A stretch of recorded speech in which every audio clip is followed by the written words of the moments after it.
Hello, আরও একটা নতুন ব্লগে তোমাদের সবাইকে স্বাগত। আমি মেঘাশ্রী আর তোমরা দেখছো আমার ইউটিউব চ্যানেল সিম্পল টুসু। তো আজ সকালে সেজে গুজে তো বেরিয়ে পড়েছি, যাব বড় কাছারি। আর সেই মতো চলে গেলাম দিদির বাড়িতে অটোতে করে।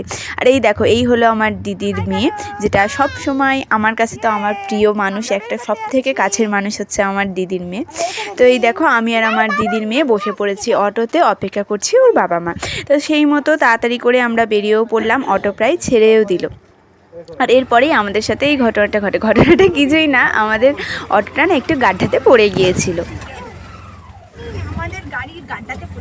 এরপর প্রায় আধ ঘন্টার মতো সময় লাগে আমাদের ওখানে পৌঁছাতে। আর পরিচয় করিয়ে দিই, এটা হলো আমার দিদি, আমার জামাইবাবু আর আমার দিদির মেয়ে। এই হলো আমরা 4 জনে চলে এসেছি বড়গাছি। আর আসার পরই তো এখানে আমাদের শুরু হয়ে গেল ফটো তোলা, ভিডিও তোলা। আমরা সব জায়গায় গিয়ে যা করি, আমার ফটো তোলার পার্টনার তো এই হলো আমার দিদির মেয়ে। সব সময় আমার কাছে এসে ভিডিও করবে, আমার ফোনে বেশিরভাগ ফটো ভিডিও ওরই আছে। তারপরেই আমরা সবাই চলে গেলাম পুজো দেওয়ার উদ্দেশ্যে।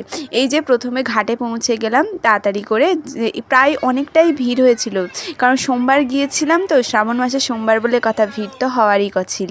আর এই দেখো, প্রায় অনেকটাই ভিড় হয়েছে আর আমরা ঘাটের কাছে চলেও এসেছি। তার মাঝে কিছু কথা বলে নিই, আমার চ্যানেলে যারা প্রথমবার দেখছো তারা অবশ্যই আমার চ্যানেলটাকে সাবস্ক্রাইব করো, লাইক করো, কমেন্ট করো। তো ভিডিওটা কন্টিনিউ দেখতে থাকো, ভালো লাগবে। এটাই হলো বাবা বড় কাছারির সেই পবিত্র ঘাট, যেখানে সবাই স্নান করে হাত পা ধুয়ে তবেই বাবার কাছে পুজো দিতে যায়।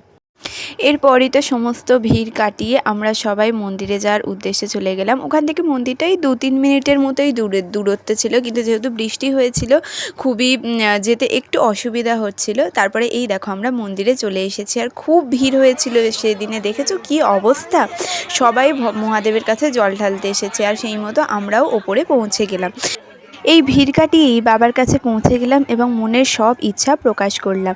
ঠাকুরের কাছে ভালো করে প্রার্থনা করলাম, করে আবার এর নিচেতেই ছিল একটা শিবলিঙ্গ, যেখানে আমি আর দিদি ভক্তিভাবে পুজো করলাম, ধূপ মোমবাতি জ্বালালাম। আমরা দোকানে ফিরে এলাম। আর সেখানে গিয়ে আমি আর মাম্মাম একটু প্রসাদ খেয়ে নিলাম। ও তো খেতে চায় না সেরকম একটা, আমি একটু খেয়ে নিলাম। আর তারপরেই আমরা চলে গেলাম ওই দোকানের ওপরে, একটু হালকা কিছু খেয়ে নিলাম। আর খাওয়া আমরা তো খাচ্ছিলাম। আর দেখো, এইখানে একজন শুধুমাত্র দৌড়াদৌড়ি করে বেড়াচ্ছে, তার যেন আর কিচ্ছুই দরকার নেই, শুধু ওইটুকু হলেই হবে। তারপরে আমাদের খাওয়া দাওয়া শেষ করতে করতে একটু সময় লেগেছিল। অনেক দিন পর আমরা এরকম কোথাও গেছি যেখানে গিয়ে আমরা সবাই বসে খাওয়া দাওয়া করছি, এইভাবে গল্পগুজব হচ্ছে, অনেক কিছু আগের স্মৃতি মনে পড়ছে। তো সেই সব নিয়ে হাসাহাসি করতে করতে অনেকটা সময় কেটে গিয়েছিল। তারপরে ভাবলাম যে এবারে একটু ঘুরে নিতে হবে, কারণ বেলা হয়ে যাচ্ছে না, এরপরে বাড়ি চলে যেতে হবে। তো সেই জন্য আমরা সবাই মিলে আবার বেরিয়ে পড়লাম। কিনে দিবি অনেক কিছু, দেবো সব খরচা নিয়ে এসেছি। আর এই দেখো, এখানে অনেক কিছু দোকান বসেছে। তোমরা হয়তো বড় কাছারিতে যারা গেছো তারা তো জানোই কী রকম ধরনের দোকান বসে। সব রকমের ব্যাগ থেকে শুরু করে যাবতীয় জিনিস, ঘর সাজানোর জিনিস থেকে শুরু করে অনেক কিছুই বসে, যেখানে এই ঠাকুরের মূর্তিগুলো খুব ভালো লাগছিল, একদম ছোট্ট ছোট্ট। আর তারপরেই দেখো, আমাদের মাম্মাম এখানে কিনতে চলে এসেছে টেডি।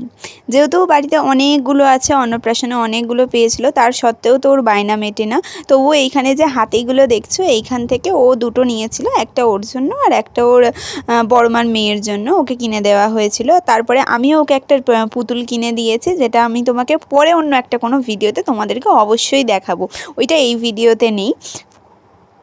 তারপরে এই যে এখানে চেনগুলো দেখছো, খুব সুন্দর ছিল। তারপরে এই দেখো, এইখান থেকে আমরা দুজনেই নিয়েছিলাম এই হ্যালো কিটি, যদিও একটাই নিয়েছিলাম, জাস্ট এখানে দাঁড়িয়ে দাঁড়িয়ে একটু ভিডিও করি। তারপরেই আমরা বাড়ির দিকে রওনা দিলাম। আর দেখো, যেতে যেতে বৃষ্টিও চলে এসছে, কাছাকাছি চলেই এসছি। তো এই ভিডিওটা আমি এখানেই শেষ করছি। এতক্ষণ দেখার জন্য ধন্যবাদ। অবশ্যই লাইক শেয়ার সাবস্ক্রাইব করে যেও। বাই বাই, দেখা হচ্ছে নেক্সট কোনো ভিডিওতে।